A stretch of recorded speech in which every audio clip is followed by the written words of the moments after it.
Olá pessoal, olá amigos e amigas, estamos de volta com muita inspiração para você. Hoje vamos descobrir um mundo de criatividade e sustentabilidade com esse vídeo repleto de ideias incríveis.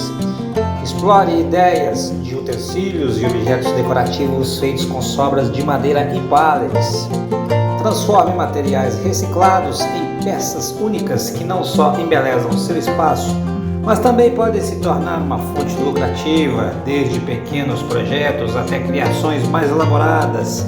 Você vai se inspirar com a magia da madeira reciclada e dar uma nova vida a cada pedaço de madeira. Com poucas ferramentas, você já consegue produzir suas primeiras peças artesanais e estar vendendo aí na sua cidade, decorando a sua casa, encantando seus familiares e amigos. Deixe aí nos comentários se você já possui experiência na marcenaria ou no artesanato em madeira, se você gosta desse tipo de trabalho.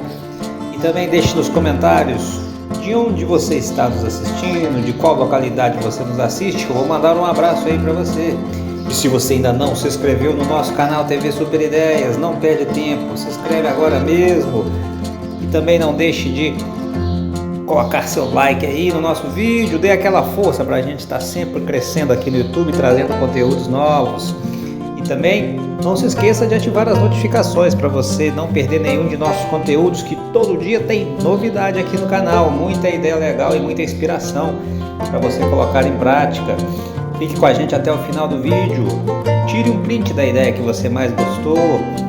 Até o final do vídeo vai aparecer muita ideia inspiradora para você colocar em prática aí, pessoal.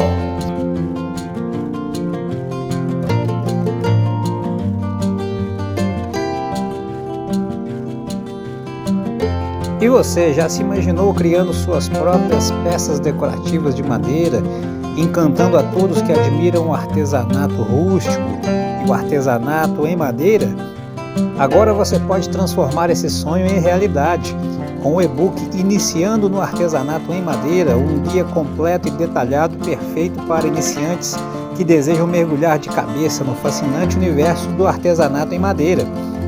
Com este e-book você aprenderá as técnicas fundamentais desde a escolha da madeira até os acabamentos finais, com instruções passo a passo e ilustrações detalhadas e dicas valiosas para você ser guiado em cada etapa do processo criativo. Descubra as ferramentas essenciais e descubra como dar o acabamento como um verdadeiro artesão. Este e-book é muito mais do que um simples manual, é um convite para despertar sua criatividade. Com um valor simbólico inferior a de uma pizza, você terá acesso a todo o conteúdo necessário para iniciar no mundo do artesanato em madeira. Clique no link da descrição que está neste vídeo e confira mais detalhes.